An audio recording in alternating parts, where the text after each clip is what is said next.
देखी जा रही है। बंगाल में तो अभी भी स्ट्रीट फूड हिंसाओं का दौर जारी है।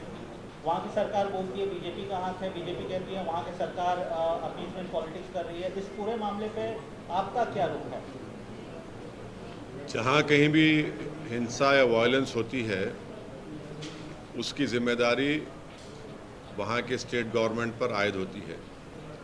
ये उनकी नाकामी है कि उन्होंने उस वायलेंस को रोका नहीं, और साथ ही साथ ये उन लोगों का भी उसमें इन्वॉल्वमेंट होता है जो अगर कोई प्रोसेशन निकालते हैं और वो प्रोसेशन में वायलेंस होता है तो जो ऑर्गेनाइजर्स है उनकी भी जिम्मेदारी उस पर आयद होती है कि उन्होंने उस वायलेंस को रोका नहीं बल्कि उसको आगे बढ़ाया भी। ये दो चीज़ें फैक्ट है, इसको कोई डिनाई नहीं कर सकता है।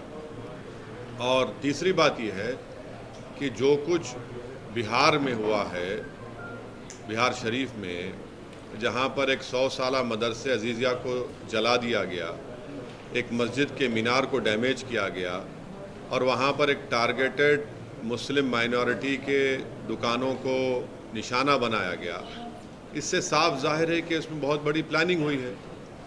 और बिहार की नीतीश कुमार और तेजस्वी की सरकार को ये मालूम था कि नालंदा एक सेंसिटिव डिस्ट्रिक्ट है, नीतीश कुमार मुख्यमंत्री का होम डिस्ट्रिक्ट है, उसके बावजूद भी आप सासाराम में भी गड़बड़ हुई।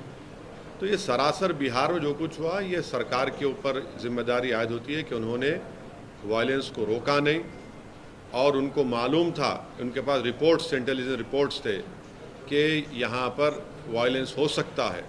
2016 में भी इस तरह का एक वायलेंस नालंदा में हुआ था, और अफसोस की बात यह है कि वहाँ पर एक मदरसे अजीज़िया को पूरा जला दिया गया। 100 साल का मदरसा, 4000 किताबें, उसमें कुरान करीम भी है, इन्हें मैन्युस्क्रिप्ट से, रेयर मैन्युस्क्रिप्ट, उसको जला दिया गया है। और आपके वहाँ हुकूमत की नाकामी। और आप देखिए कि नीतीश कुमार जो है उन पे कोई रिमोर्स ही नहीं है, उनको कोई तकलीफ ही नहीं हो रही उनको। कल इफ्तार की पार्टी में चले गए, टोपी सर पर पहन लिए, शॉल पहन लिए, अरे कुछ तो हमदर्दी दिखाते, गम दिखाते। और वो आरजेडी का जो नेता है वो कहता है कि ट्वीट कर दिया। अरे भाई ज़बान से बोलो ना, कंडेम करो। तो ये पूरी खुली साजिश है कि बीजेपी इस तरह से ये जो राइट हुआ है बिहार में, उसके ज़रिए से वो अपना कंसोलिडेशन करना चाहते हैं, और नीतीश कुमार और तेजस्वी यादव ये चाहते हैं कि मुसलमानों को बिहार के हमेशा उनके दिलों में खौफ पैदा कर दिया जाए। तो सुनिए, ट्वीट से काम नहीं होगा। आप सत्ता में हैं, आप मंत्री हैं, आप पावर शेयर कर रहे हैं, क्यों नहीं अभी तक आप और आपके चचा जाकर उस जगह का इंस्पेक्शन करते, उस मदरसे अजीज़िया का, उस मस्जिद को जलाने की कोशिश की गई थी? क्यों नहीं आपकी सरकार ने अब तक कंपनसेशन का ऐलान किया? क्यों नहीं अभी तक आपने उन पुलिस वालों के खिलाफ एक्शन लिया जिनकी मौजूदगी में वायलेंस हुआ? क्यों नहीं आप ये अरेस्टिंग जो लोग किए कर रहे हैं? ये तो इनकी नाकामी है, बिल्कुल सरासर इनकी नाकामी है, और हम कंडेम करते हैं।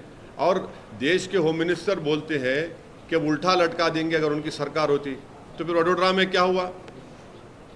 उल्टा लटका देंगे तो कर्नाटका में इदरीस पाशा को जिसने मारा उसको उल्टा लटकाएंगे होम मिनिस्टर साहब? कर्नाटका में आपकी सरकार है ना, आपका मुख्यमंत्री है। इदरीस पाशा को रामनगर डिस्ट्रिक्ट से किडनैप करके 20 लाख रुपये रैंसम पूछा गया, 20 लाख रुपये, और नहीं देने की बुनियाद पर उसको आप मॉबलिज कर दिए, उसको उल्टा लटकाएंगे। जुनैद नसीर को हरियाणा में मार दिए ले जाकर, क्या होम मिनिस्टर अमित शाह उन जो मारने वालों को उल्टा लटकाएंगे? ये कौन सा ये बात करते हैं? तो बंगाल के हिंसा को कैसे देख रहे हैं सर? मैं जो वायलेंस होता है उसकी जिम्मेदारी स्टेट गवर्नमेंट पर आयद होती है, वो उनकी नाकामी है। और जो प्रोसेशन निकालते हैं उन पर भी जिम्मेदारी आयद होती है कि उनका प्रोसेशन निकाला गया, उनकी भी जिम्मेदारी होती है कि वायलेंस को ना होने दें। ममता बनर्जी ने ये बोला है सर कि जहाँ से प्रोसेशन निकलता है वो मुस्लिम इलाके में नहीं जाए, और उन्होंने ये भी बात कही है कि सेंटर से लोग आए थे, 5 स्टार होटल में रुके थे और उन्होंने पूरी साजिश रची है। तो आप क्या सो रहे थे? होटल में रेड मारना था, आप उनको उठाना था होटल से उनको। और अगर जुलूस का परमिशन जो एक रूट दिया गया था, अगर रूट से अगर कोई डाइवर्ट कर रहा है तो आप उनको रोक देते वहाँ पर। हर प्रोसेशन का एक रूट मैप होता है ना, आप रूट मैप को फॉलो करिए। तेलंगाना में भी हेट स्पीच का मामला सामने आया है सर, रामनवमी के दिन केस तो दर्ज हुआ है लेकिन कोई पुख्ता कार्रवाई नहीं। सुनिए, में भी हुआ है सर। हम तेलंगाना सरकार से इस बात का डिमांड करते हैं कि जिस शख्स ने वाहियात बातें की हैं उसका बेल का कंडीशन यही था कि वो दोबारा इस तरह की बकवास और हेट स्पीच नहीं देगा। उन्होंने इस तरह का भाषण देकर अपने बेल कंडीशन का वायलेशन किया है। हम उम्मीद करते हैं कि हाई कोर्ट में उनका बेल कैंसलेशन के लिए कमिश्नर ऑफ पुलिस और यहाँ का एडमिनिस्ट्रेशन उस पर एक्शन लेगा और उसी शख्स के खिलाफ महाराष्ट्र में भी एफआईआर हुआ है। तो वो बार बार अपने ही बेल के कंडीशंस को वायलेट कर रहे हैं और ये फिट केस है उनके खिलाफ लीगली आगे बढ़ने के लिए। और संगारेड्डी में जो पटनचेरू में जिस 3 बच्चों को मारा और पीटा गया मार्केट के मामलात में, कल मेरी डीएसपी संगारेड्डी से बात हुई है। उन्होंने मुझे यकीन दिलाया है कि वो अनलॉफुल कन्फाइनमेंट और असॉल्ट का केस बुक किए हैं। मैंने उनसे कहा है कि सर वो उसमें सेक्शन लगाइए 307 अटेम्प्ट टू मर्डर का, क्योंकि एक बच्चे का हाथ टूट गया, दूसरे बच्चे के दांत टूट गए हैं। तो खैर उनको नहीं पता था। आज हमारे पार्टी के लोग वहाँ गए हैं, उन बच्चों को भी लेकर गए, केस रजिस्टर हुआ है और उन्होंने मुझे यकीन दिलाया कि अनकरीब में उन तमाम जो एलिज्ड एक्यूज है उनको जल्द से जल्द गिरफ्तार किया जाएगा। इस तरह की how do you see the violence happened in Bengal and the blame game is on? Who is responsible? One side BJP saying that Trinamool leaders are saying that it's BJP. The issue is that this violence has taken place in a procession, and that procession permission was given by the state government of that respective state. So the responsibility lies at the organizers of the procession and also at the doorstep of the state government, because it is the failure of the respective state governments that they had failed in discharging their duty of stopping the violence. And secondly, it is the pre-planned conspiracy of the people who have indulged in violence. So the responsibility lies at both the people. Failure of the state governments, whether it is the West Bengal government, whether it is the Bihar government, and whether it is the mob lynching in Karnataka of Idris Pasha, or in Vadodara also. What was the government doing? In Bihar, in 2016, same communal violence had taken place. Everyone knows that Nalanda is a very communally sensitive area. It is also the home district of the Chief Minister of Bihar. It is a complete failure of the Nitish Tejasvi RJD government that despite having IB reports that a violence can take place, you had completely failed in stopping this violence. Because of their failure, and 100-year-old Madrasa Azizia has been completely burned. More than 4,000 books, including the holy book of Quran, has been burned. And the most unfortunate part is that there is no remorse on the faces of the Chief Minister and the RJD leaders. The Chief Minister was having an iftar party yesterday. He and his coalition partner should have visited Madrasa Azizia. They should have gone and seen that one Masjid Minar that was damaged. They should have announced compensation. They should have announced that so-and-so police officers who were there on duty who have failed in controlling violence have been suspended. But no, you're not at all concerned. It helps Nitish Kumar and the RJD because they create a sense of insecurity among the Muslims of Gujarat. And on the other side, it consolidates the BJP support in the majority community. In this whole game which is being played between Nitish Kumar, Tejasvi and the BJP, Amit Shah and Modi, it is the Muslims and the people of Bihar who are suffering. Law and order has been thrown to dogs. At will, people are burning religious places. You are in the power, you are the state government. What steps have you taken? You take comfort in attending an iftar party yesterday. And now you take out today Sadbhavna rally. There was no need of Sadbhavna rally had you lived up to your duties. You don't announce compensation. You don't go and visit that place. Because you jolly well know that you create this sense of insecurity so that the Muslims of Bihar are always beholden to you. And at the same time, it helps consolidate the majority also BJP. There's a study of Yale University which clearly says wherever a communal violence takes place, it helps BJP. A man has been chief minister for years, Mr. Nitish Kumar, and he is not able to stop this.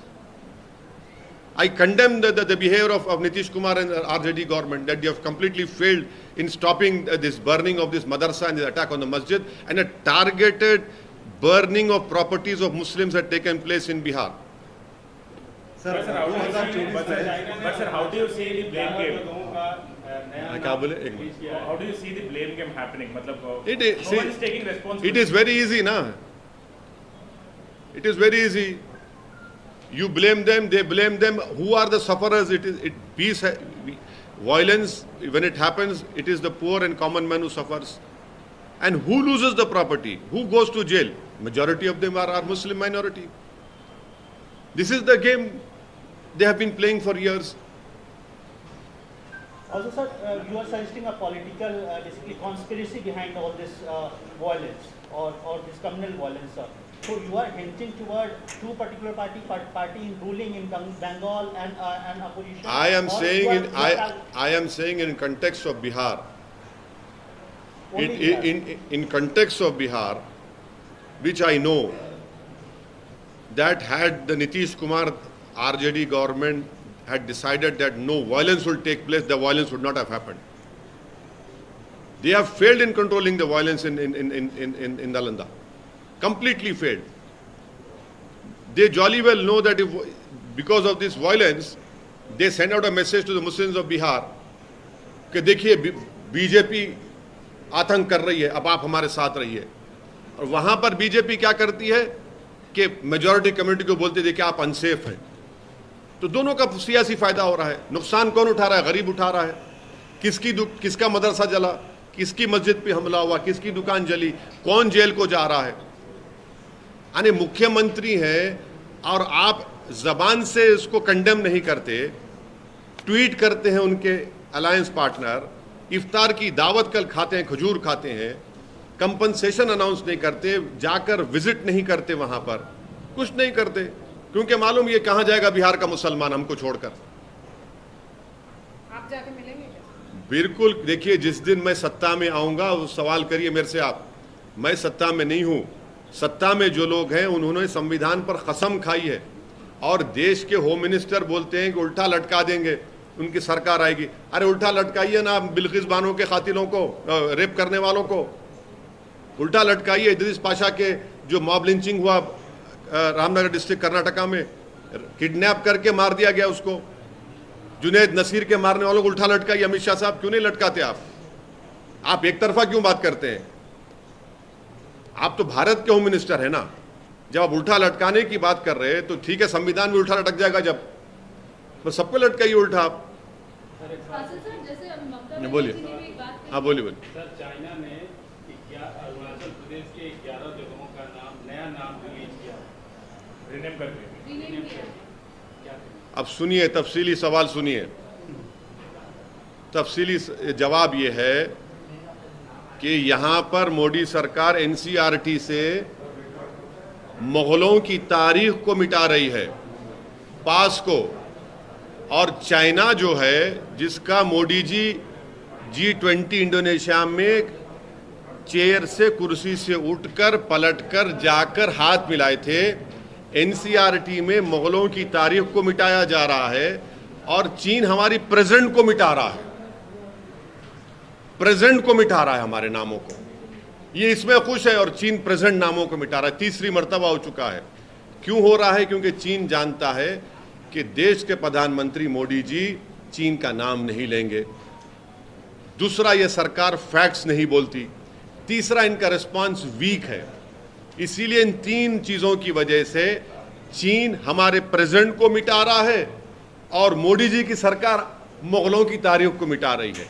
अब हम इस पर यह बोलना चाह रहे हैं कि 1653 में ताजमहल को शायद मोदी जी ने बनाया था।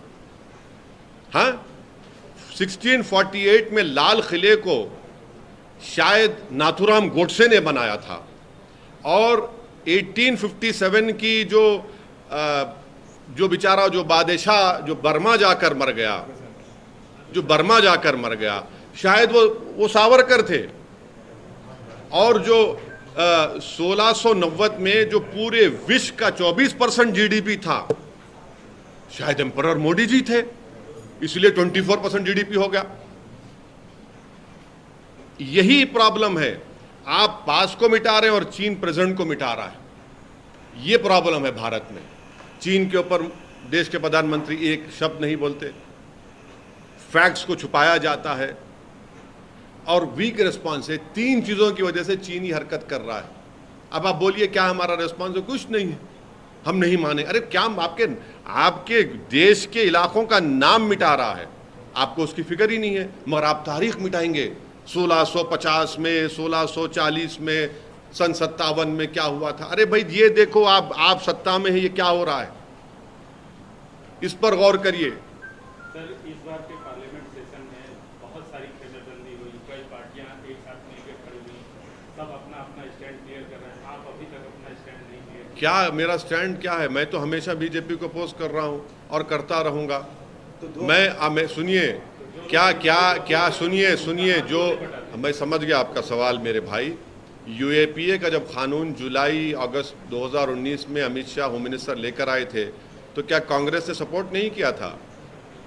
और असदुद्दीन ओवैसी ने अपोज किया। हम तो हर कानून अपोज करते हैं, हम तो क्लियर कट हैं, बीजेपी के खिलाफ थे, हैं और रहेंगे आइडियोलॉजी की बुनियाद पर। हम तो कह रहे हैं कि 2 समंदर के किनारे एक हो ही नहीं सकते कभी। तो क्या 2024 में, जैसा कि तमिलनाडु के मुख्यमंत्री बोल रहे हैं कि अलग अलग चेहरे होने से नुकसान हो सकता है, तो एक ही चेहरा अपोजिशन का होना चाहिए, दिल्ली और बीजेपी को लेने?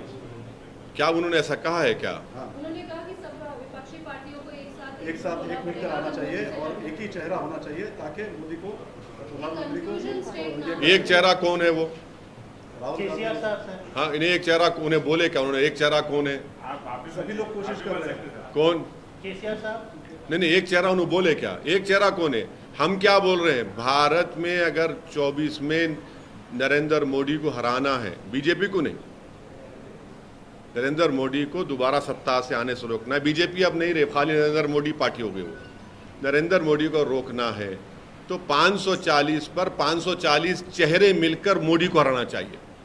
मैं शुरू से कह रहा हूं ये स्ट्रेटेजी कामयाब हो सकती है। अगर आप ये चेहरों को लेकर जाएंगे तो फिर बीजेपी को फायदा हो जाएगा। 540 में बहुत सारे तो वही लोग के हैं ना सर। कहाँ नहीं, आगे जब मतलब आप ये कह रहे हैं कि सिर्फ 5 मोदी जी है, BJP 500 नहीं है। 540 में जो अब हैदराबाद का इलेक्शन होगा, सिकंदराबाद का इलेक्शन होगा, वरंगल का होगा, आदिलाबाद का होगा, निज़ामाबाद का होगा। निज़ामाबाद वर्सेस मोदी।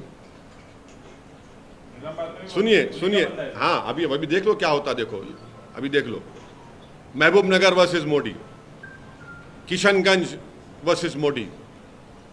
हाँ, ये होना चाहिए। अगर आप ऐसे चेहरों को लाएंगे तो फायदा नहीं होने वाला है। खैर वो लोग बड़े लोग हैं भाई, हम क्या बोल सकते हैं। हम तो ट्विंकल ट्विंकल लिटिल स्टार हैं।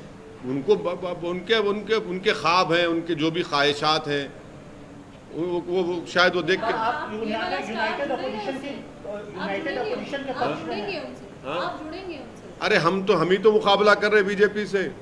नहीं, वो कह रहे हैं। सुनिए मैडम, नुकसान जुनैद नसीर को हो रहा, नुकसान अखलाक पीलू को हो रहा, नुकसान इदरीस पाशा को हो रहा, मदरसे अजीज़िया जला दिया जाता है, दलंदा में मंसूर की मस्जिद पर हमला होता है, गालियां हमको दी जाती हैं, हर भाषण में गालियां हमको दी जाती हैं, यानी गंदी गंदी वाहियात बातें की जाती हैं।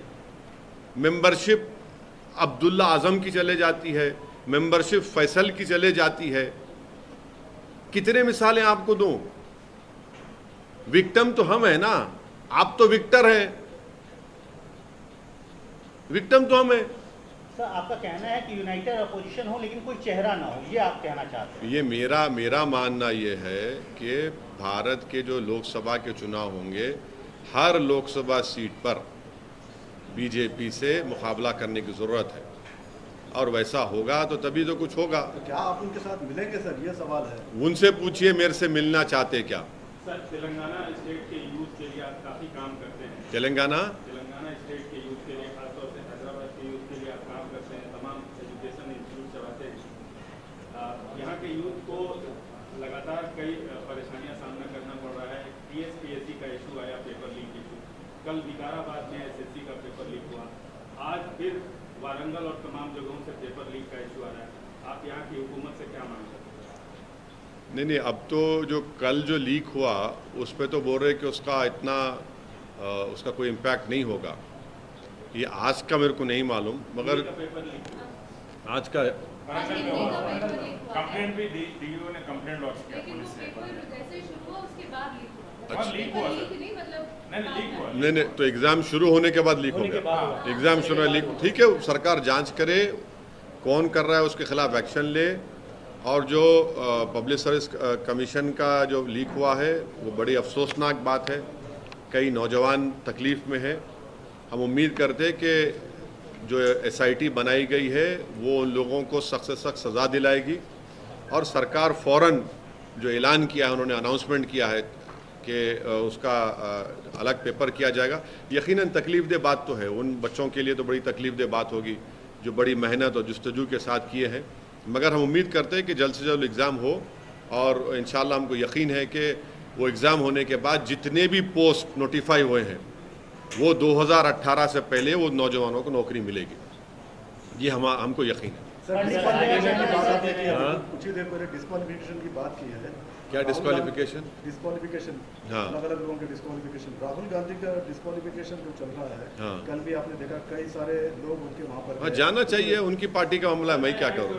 तमाम अलग दीगर पार्टियों के लोग अपनी जो सियासी अदावत है बुलाकर राहुल गांधी के साथ खड़े रहे। आपका क्या है? अरे मैं तो देखिए, मैं उम्रा करने के लिए गया था। इम्तियाज़ जलील साहब ने पार्टी का स्टैंड वाजे किया है। उन्होंने कहा है कि जो राहुल गांधी के साथ हुआ है वो नहीं होना था। और वो दूसरा हमने ये कहा है कि भैया आपको ये जो आप जो गम और गुस्से का इजहार कर रहे हैं वो अब्दुल्ला आज़म पर भी करिए ना।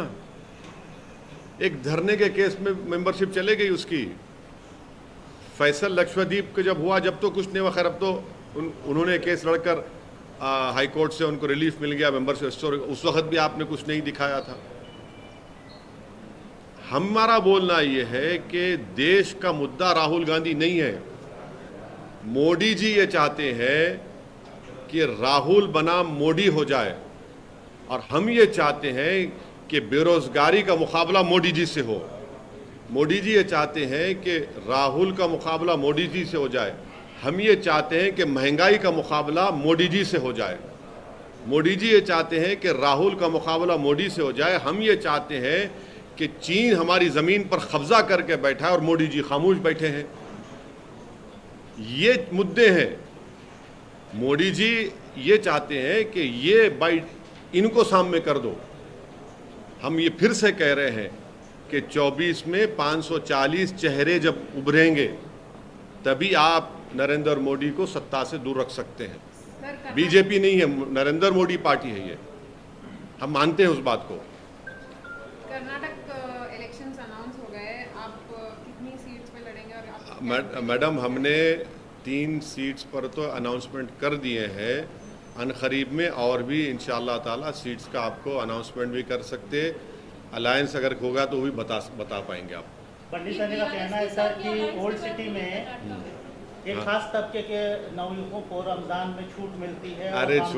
अरे छोड़िए ना, बीजेपी का इतना बड़ा वो क्या है, वो पोस्ट मिला उसको और बात इस तरह ही कर रहा उन्हें क्या है। प्रधानमंत्री 8 तारीख को हैदराबाद आ रहे हैं सर। हाँ, आ रहे हैं। वंदे भारत का इनॉग्रेशन होगा। Very good. हम प्रधानमंत्री से एक रिक्वेस्ट करना चाहेंगे कि जब आप हैदराबाद को आ रहे हैं तो आप जो मेट्रो का जो काम रुका हुआ है Mahatma Gandhi jubilee bus stand से फलकनुमा तक, उसके लिए आप हमको पैसे दीजिए आपकी गवर्नमेंट से। और जो एयरपोर्ट के लिए मेट्रो का काम जो TRS की सरकार ने तैयार किया है, जिसको हमारे urban development minister Hardeep Singh Puri साहब ने रिजेक्ट कर दिया है, उसको भी मंजूर कर दीजिए। दो काम बहुत इम्पॉर्टेंट है। हम चाहते हैं कि जब देश के प्रधानमंत्री यहाँ पर आएँ तो वो हैदराबाद में हमारे पार्लियामेंट कॉन्स्टिट्यूंसी में जो ये जुबली बस स्टैंड से लेकर फलकनुमा में जो एक हिस्सा बचा हुआ है, उसके लिए आप गवर्नमेंट ऑफ इंडिया से उसका फंड कर दीजिए, और दूसरा जो मेट्रो की लाइन का प्रोजेक्ट स्टेट गवर्नमेंट ने भिजाया है उसको आप एक्सेप्ट कर लीजिए। वो तो सर स्टेट की सरकार करना चाहिए, स्टेट की सरकार नहीं तो गवर्नमेंट ऑफ इंडिया, देखिए स्टेट का ही तो पैसा गवर्नमेंट ऑफ इंडिया को जा रहा है ना। किसी सुनिए एक मिनट, किसी का जाती पैसा नहीं है, जनता का पैसा है, टैक्स का पैसा है, पर्सनल पैसा किसी का नहीं है। तो हम ये बोल रहे हैं कि जो पैसा जा रहा है आप वो दीजिए ना, यहाँ पर डेवलपमेंट का काम ही होगा ना। आप लोग बोलते डेवलप, हम बोल रहे डेवलपमेंट करिए, डेवलपमेंट का काम करवाइए, चलिए। हम ये चाह रहे हैं कि हमारे कॉन्स्टिट्यूंसी में नामपल्ली रेलवे स्टेशन को भी अच्छा खूबसूरत बनाइए, आप बनाइए बिल्कुल। Old city metro project united Andhra Pradesh में शुरू हुई थी, टीआरएस की सरकार 8 साल कर रही, अभी फिर से ये मुद्दा क्यों आ रहा है? अगर सरकार, राज्य सरकार करना चाहती तो पहले कर सकती थी। बिल्कुल सही, बिल्कुल। हम तो शुरू से इस बात का डिमांड कर रहे हैं कि प्लीज करवाइए। वो एक बिट बचा हुआ है, आप करवा दीजिए, हम तैयार हैं उसके लिए। तो उसके लिए फंडिंग की जरूरत है। हम कह रहे हैं कि गवर्नमेंट ऑफ इंडिया फंड कर दे। स्टेट क्यों नहीं कर रही? अरे स्टेट भी करेगा भाई, दोनों मिलकर करो ना। आप तो मेरे को बदनाम करते कि खाली ओवैसी खड़े होकर भाषण देता। अरे हम तो डेवलपमेंट की बात कर रहे हैं आपसे, करा दो ना भाई, आप कराइए डेवलपमेंट का काम, आप एक्सेप्ट करिए। कर्नाटक में चुनाव के लिए क्योंकि आप भी उतर रहे, तो क्या बीआरएस के साथ आप जा सकते हैं? किसके साथ? बीआरएस के साथ। बीआरएस क्योंकि वो भी कह रही है कि आएगी करके। देखिए हमारा मानना ये है कि के चंद्रशेखर राव बड़े श्रूड, सैगेशियस एक स्टेट्समैन है, और उन्होंने तेलंगाना में जो कुछ काम किया है वो काबिल तारीफ़ है। यकीनन मेट्रो के काम नहीं आए, ओल्ड सिटी में होना चाहिए, बहुत से काम नहीं हुए, होना चाहिए, मगर जो बिजली का इंतज़ाम उन्होंने किया, जो पीने के पानी का इंतज़ाम उन्होंने किया, जो इरिगेशन का इंतज़ाम उन्होंने किया, जो उनकी सरकार ने दलित, ओबीसी और माइनॉरिटी बच्चों के लिए रेजिडेंशियल स्कूल्स खोले, वो पूरे देश में कहीं पर नहीं है। तो ये काम उनका हुआ, उसको एक्सेप्ट करना पड़ेगा। हमारा उनसे इख्तलाफ था, रहेगा। हम उनको अपोज करते थे, करेंगे, मगर जहाँ पर काम हुआ तो वही बोलना पड़ेगा काम हुआ है। सर अपोज करने की बात है, यहाँ पर स्टेट में यूनाइटेड ऑपोजिशन की बात चल रही है सर। कौन? शर्मिला ने पुश किया है। कौन? वाईएस शर्मिला ने पुश किया है सर इस चीज़ को। कांग्रेस बीजेपी से बातचीत हुई, आपने कुछ कहा है? मेरे से कोई बातचीत नहीं हुई और मैं इनसे नहीं बात करूंगा। मैं ममता बनर्जी ने कहा है कि हनुमान जयंती है। नहीं, मैं नहीं बात करूंगा भाई, मेरी पार्टी का फैसला है।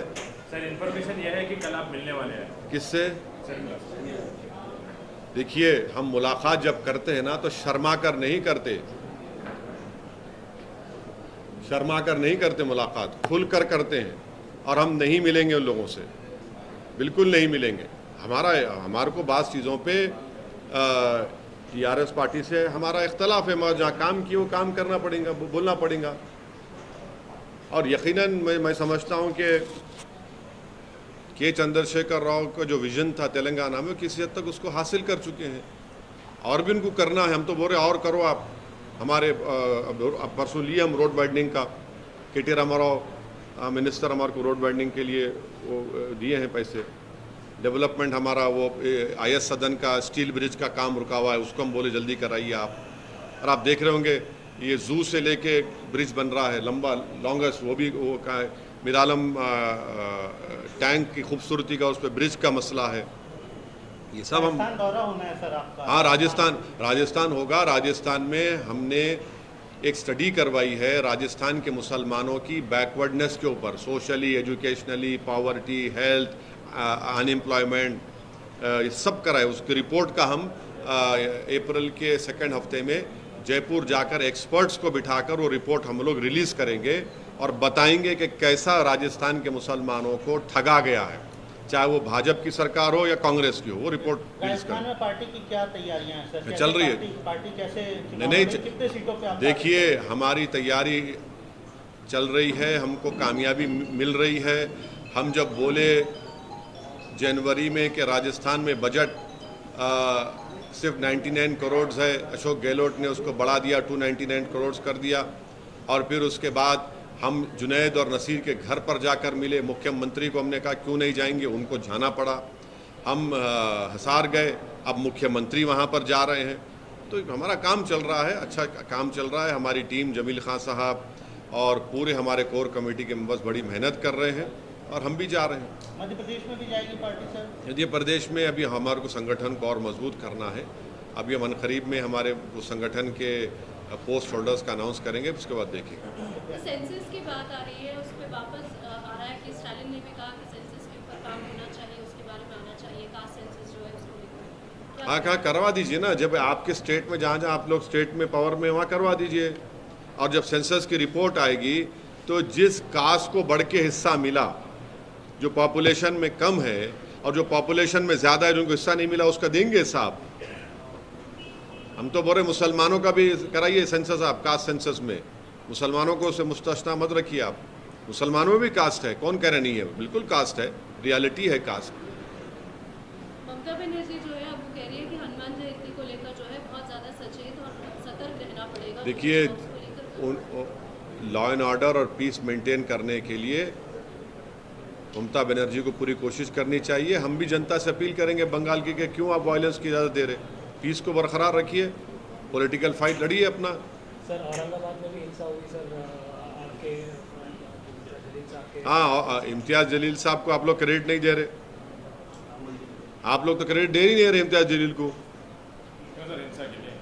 हाँ,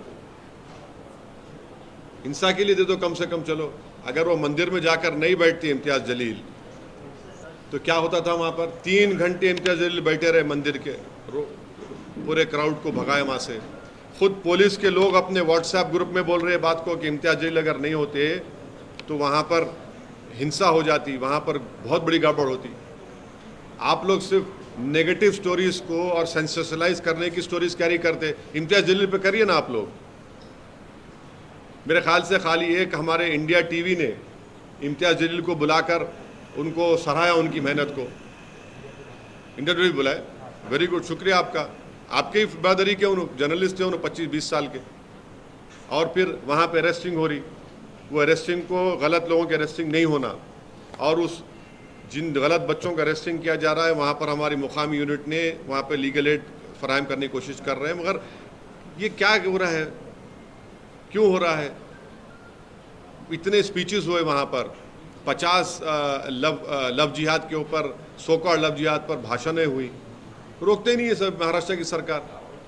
और वहाँ के मुख्यमंत्री उनको अरेस्ट कराते हैं जो उनको पर्सनली कोई उनके घर में ब्लैकमेल कर रहा था। अरे भाई, ये लोग जो हेट स्पीच दे रहे हैं, जिनके आपके मंत्री बैठे हुए हैं उसमें, उन तमाम सभाओं में, डिज़ाइनर को आप कहते हैं वो डिज़ाइनर नहीं है, मगर ये तो आपके डिज़ाइनर है ना। ये जो लव जिहाद पे जो 50 मीटिंग कराई जिसमें 71 गालियां दी गई मुसलमानों को, इस्लाम को, क्या क्या नहीं बोला गया, ये आपको अरेस्ट ही नहीं करते। अरेस्ट करिए ना, जैसा आपने उसको अरेस्ट कराया और डिज़ाइनर को, इसको भी कराइए। ये असल डिज़ाइनर आपके हैं, ये हैंडमेडन है आपके ये लोग। सर एक और उत्सव आ रहा है सर, हनुमान जयंती, जिसमें रैली निकाली जाती है। देखिए, रैली निकलेगी, निकलनी भी चाहिए और पीस मेंटेन होना चाहिए। हम अपील करते हैं कि प्लीज़ अमन को बरकरार रखिए। अगर वायलेंस होगा तो गरीब का नुकसान होगा, वो अपने रोज़गार से महरूम हो जाएगा, नफ़रतें बढ़ेंगी। आप अपनी सियासी रोटी तो सेक सकते हैं, मगर इस नुकसान की पाँचपाई कौन करेगा? और सरकारों की जिम्मेदारी ये है कि वो जब परमिशन देते हैं तो वो पीस को इंश्योर करें। जो प्रोसेशन निकालते हैं उनकी जिम्मेदारी है कि वो पीस को इंश्योर करें।